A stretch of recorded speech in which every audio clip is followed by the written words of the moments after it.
Without wasting any time, we move to the real story. When Salahuddin Ayyubi arrived in Egypt, many commanders came to welcome him. Among them, a general named Naji held special importance. Salahuddin looked at everyone from head to toe. There was a gentle smile on his lips, filled with warmth and kindness. Some senior officers looked at him with eyes full of sarcasm and mockery. They only knew Salahuddin Ayyubi by name, or knew that he belonged to the ruling family and was the successor of his uncle. They also knew about his relationship with Nur ad-Din Zangi.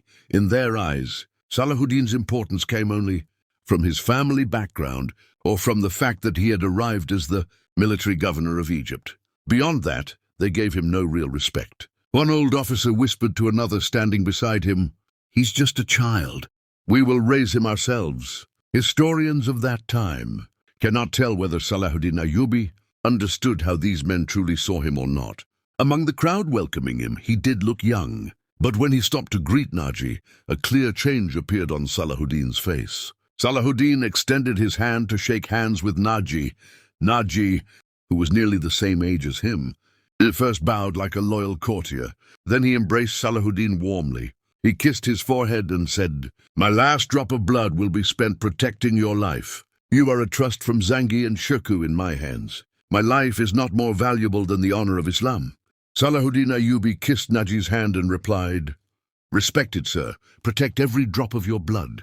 The Crusaders are advancing like dark storm clouds." Naji only smiled in response, as if Salahuddin had told a light joke. Salahuddin Ayyubi likely did not understand the meaning behind that smile. Naji was a seasoned commander, raised under the Fatimid Caliphate. He was the commander of Egypt's royal bodyguards, a force of 50,000 soldiers, all Sudanese. This army was armed with the most advanced weapons of that era. That powerful force became Naji's weapon, and with its strength he had quietly become an uncrowned king. It was an age of conspiracies and self-interest. The unity of the Islamic world had collapsed. The Crusaders had begun their highly deceptive and seductive strategies. Patronage and luxury ruled the time. Anyone who possessed even a little power used it to protect his authority and gather wealth. Naji, the commander of the Sudanese bodyguard army, had become a source of fear for rulers and leaders across Egypt. God had given him a mind built for intrigue. He was called a kingmaker of his era, an expert in building and destroying power. When Naji looked at Salahuddin Ayyubi, a smile appeared on his face, just like the grin of a wolf when it sees a weak sheep. Ayyubi failed to understand the poison hidden in that smile. For him, Naji was the most important man present, because he commanded 50,000 bodyguards, and Salahuddin needed that army. Salahuddin Ayyubi was told, "Your presence, sir. You have traveled a long distance. Please take some rest first." He replied, "The turban placed upon my head was not something I deserved. It has taken away my comfort and my sleep. Will you not take me under the roof where my duties are waiting for me? Would you not prefer a meal before work?" His deputy asked. Salahuddin paused for a moment, then walked with them. Tall, strong, heavily armed bodyguards stood in two long lines in front of the building, one on each side, where the meal had been arranged. When Ayyubi saw their powerful bodies and weapons, his face lit up with satisfaction. But the moment he stepped inside the doorway, that glow disappeared. 4 young women were standing there, grace in their movements, elegance in their figures, and natural beauty flowing through their silky hair resting on their shoulders. They carried beautiful baskets, filled with flower petals, and began scattering them along Salahuddin's path. At the same time, the rhythm of drums rose, joined by the flute, the rebab, and melodies once played for emperors. Seeing the petals on the floor, Salahuddin Ayyubi stepped back. Naji and his deputy stood on either side of him. Both bowed and invited him to move forward. This was a ceremonial style once practiced by Mughal emperors in India. Salahuddin Ayyubi had not come to crush flower petals under his feet. With a smile rarely seen on his lips, he said, "If you wish to lay something in my path, there is only one thing that truly satisfies my heart." Naji replied, "Then command me, my lord. What is it that satisfies your heart?" "The bodies of crusaders," Salahuddin said with a smile. But immediately the smile vanished.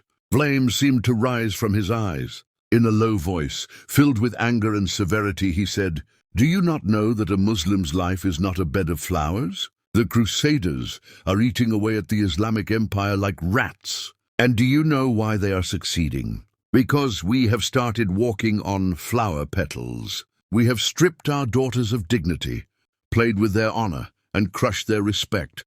My eyes are fixed on Palestine, and you want to spread flowers in my path and lower the banner of Islam even in Egypt?" He looked at everyone with authority and said, "Remove these flowers from my path. If I step on them, my soul will be torn by thorns. Remove these women from my way, lest my sword become tangled in their beautiful golden hair and lose its purpose." "Your Majesty!" "Do not call me your Majesty." Salahuddin Ayyubi interrupted him, as sharply as a sword cutting down an enemy. "My life be sacrificed for the messenger of Allah, whose sacred message I carry upon my chest. I've come to Egypt carrying that very message. The Crusaders want to steal it from me. They want to drown me in wine and corrupt me. I have not come here as a king." The girls, at a single gesture, gathered the flower petals and stepped aside. Salahuddin Ayyubi moved quickly through the doorway. Inside was a vast hall. A long table stood in the center, covered with colorful flowers. In the middle lay large portions of roasted lamb, cooked chickens, and countless rich dishes. Salahuddin Ayyubi stopped and asked his deputy, "Does every resident of Egypt eat food like this?" "No, my lord," the deputy replied. "The poor cannot even dream of such meals." "Are you all not members of the same nation?" Salahuddin Ayyubi asked. "Is their nation different, the ones who cannot even dream of such food?" When no answer came, he said firmly, "Call in every servant present here and all the soldiers on duty. Bring them inside and feed this food to them."